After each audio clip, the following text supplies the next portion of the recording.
Assalamualaikum warahmatullahi wabarakatuh. Kami dari kelompok 3 akan mewawancarai tentang tema kebekerjaan dengan beliau ini.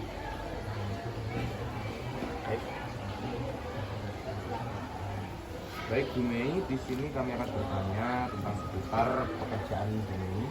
Itu sebagai seorang guru, Bu Mei ini mengajar di mata pelajaran apa? Assalamualaikum warahmatullahi wabarakatuh. Terima kasih atas kepercayaannya. Kemudian Bu Mei dipilih untuk mewawancarai. Yang pertama, Bu Mei di sini tahun 1994. Ya. Untuk terakhir kali ini mengajar yaitu jurusan administrasi perkantoran dengan mata pelajaran otomatisasi tata kelola kepegawaian. Itu. Yang kedua, sebelum menjadi guru, riwayat pendidikan apa saja yang pernah Bu Mei tempuh sebelum menjadi guru? Yang pertama yang jelas saya SD ya, di SD Karangsari 4 Kota Blitar, kemudian SMP Negeri Pura Blitar, kemudian jenjang SMK di SMK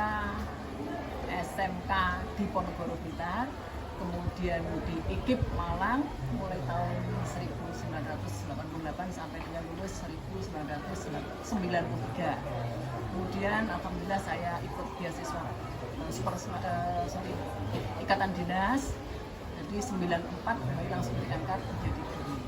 Nah, kemudian di tengah-tengah ini tahun 2010 kemarin mulai melanjutkan ke S2 ada di Menanggal Universitas yang di Surabaya itu ya.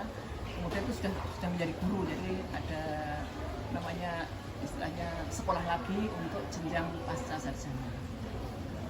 Baik, pertanyaan ketiga, sejak usia berapa dan apa alasan Bu Mei memilih atau menjalani profesi sebagai guru? Oke, ini memang pengalaman yang cukup menarik bagi saya sendiri terutama, bahwa sebenarnya dulu itu saya nggak ada cita-cita ingin jadi guru. Inginnya saya jadi pewat atau tentara wanita. Pada saat saya kuliah, itu saya ikut kegiatan namanya Ekstra Menwa atau Resimen Mahasiswa. Kemudian dapat beasiswa itu. Nah, ketika dapat beasiswa, saya rencananya mau ikut akmil, tapi nggak jadi.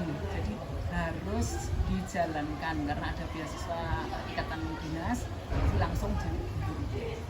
Sehingga ya dengan sangat terpaksa saya harus tidak ada di hati itu setitik jadi guru nggak ada, tapi karena itu tadi sikon akhirnya jadi jalannya aja sampai sekarang. Alhamdulillah jadi guru itu lebih menyenangkan ya.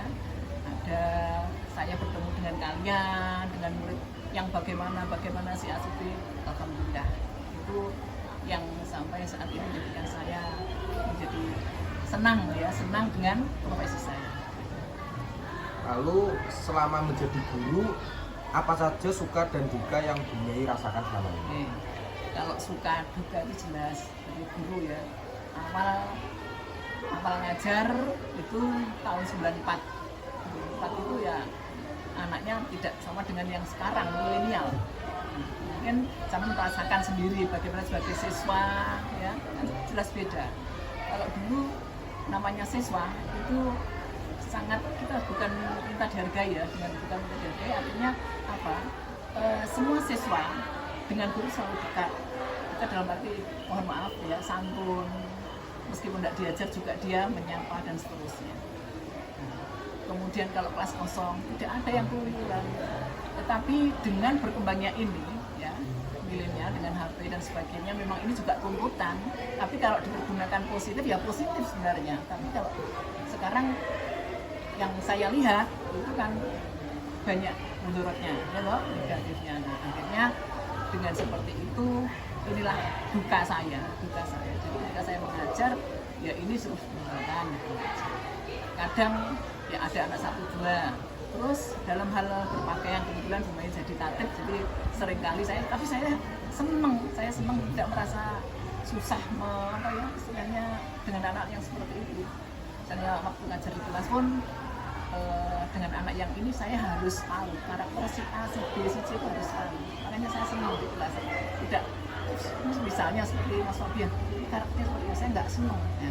Kalau saya benci otomatis saya ngajar tidak akan konsentrasi. Jadi satu kelas itu karakternya ada 36 karakter. Nah, itu yang perlu dipahami. Itulah pengalaman saya, jadi suka duka, seneng, ada anak yang pinter ya seneng, bocah dablek ya seneng, karena karakternya dia seperti itu. Jadi kalau kita nggak nyadari susah. Nah, jadi arti robo kelas ya sahabat-sahabat ketemu cah dulu. Nah, kalau saya enggak, jadi ikut caranya ini sadar bagaimana misalnya mereka bisa memperhatikan saya, artinya dari pelajaran bagaimana gitu. Baik, ini untuk mengakhiri pertanyaan wawancara kali ini, apakah ada motivasi atau pesan dari Bu Mei untuk generasi muda agar siap berjuang untuk bersekolah dan dapat memiliki pekerjaan di masa depan? Oke, itu sangat bagus ya. Jadi Bu Mei berpesan kepada kalian terutama sebagai generasi muda. Yang pertama sekarang itu yang perlu dipupuk adalah mental milenial boleh, tapi yang positif. Positif artinya apa? Satu, akhlaknya bagus, bisa waya pacaran wisuda rasa pacaran, itu otomatis akan mengganggu konsentrasinya akan pecah oleh pacaran itu. Jadi saya konsentrasi ini karena ada pacaran wes nggak iso mikir gitu. Ya, siapa saja saya tidak pandang bulu ya. Jadi kalau mengingatkan kakek pacaran dia menunggu, ya toh? Artinya seperti itu. Jadi diusahakan generasi sekarang itu satu, mentalnya harus bagus, tahan banting. Artinya apa tahan banting itu? Kita belajar, ayo belajar. Jangan belajar titik pas mengeluh. Satu, disiplin waktu, disiplin apalagi kalian misalnya bangun tidur, waktu belajar, itu harus disiplin. Jadi enggak itu satu. Yang kedua, selain disiplin, tanggung jawab sebagai siswa. Saya acukan jempol misalnya Mas Fabian dari Bakung ke sini memang betul-betul ya ingin sekolah. Nah itu salah satunya. Makanya saya berharap sebagai generasi muda kalian semua wajib yang pertama harus tanggung jawab sebagai generasi muda, disiplin, kemudian apa? Ikhlas dalam segala hal.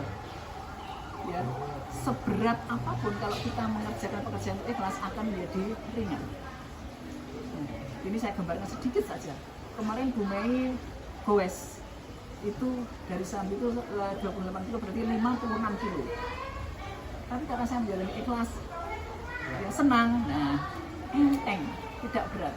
Itu hanya sebagai gambaran. Mungkin itu yang dapat saya sampaikan. Ada lagi pertanyaan? Baik, pertanyaan itu adalah pertanyaan terakhir Bu Mei. Jadi terima kasih atas waktunya. Mohon maaf apabila kami mengganggu waktunya Bu Mei. Sama-sama.